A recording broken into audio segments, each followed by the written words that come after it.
ভাই এত ঘেমে এনে স্নান করে গেছে, খুব বাজে লাগছে মুখটা। একজন করে সবাই এবার টগর ফুল ঢুকিয়ে নিয়েছে কানে, টগর ফুল ঢুকিয়ে টগর ফুল। দেখো এটা কোনো একটা মানে ঝাড়খণ্ডের কিছু একটা হবে রিচুয়ালস।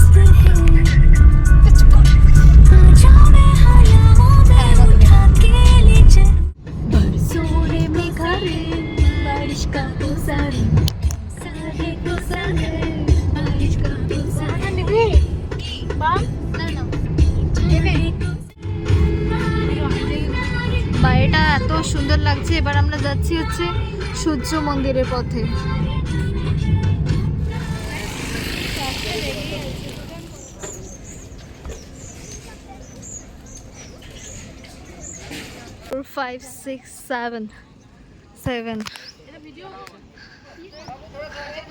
প্রচন্ড গরম এই জায়গাটা, পা ফেলে দাঁড়াতে পারছি না।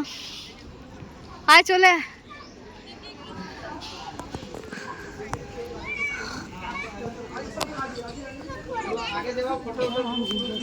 কারোর বিয়ে হচ্ছিল,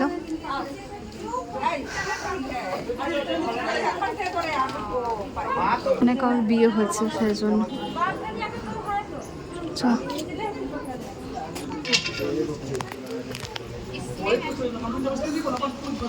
অনেক বড় মন্দিরের ভেতরে, যেহেতু ক্যামেরা অ্যালাউ নেই তাই আমরা দেখাতে পারলাম না ভেতরে। ভেতরটা সুন্দর। অলরেডি আইসক্রিম খাবি? মন্দিরে জাস্ট 5-10 মিনিট ছিলাম, 12টার সময় মন্দির বন্ধ হয়ে যায়, তো সেই জন্য আমরা বেশিক্ষণ থাকতে পারিনি। সূর্য মন্দিরের দেখা শেষ, এবার আমরা আবার বাপাস যাই। তো আমরা বেরিয়ে গেছি, এখন ঘরের পথে যাচ্ছি, স্টেশনের পথে। খুব টায়ার্ড হয়ে গেছি আমরা। কৌশল্যার ফোন দেখে গাইস আমাদের ট্রেন চলে এসছে।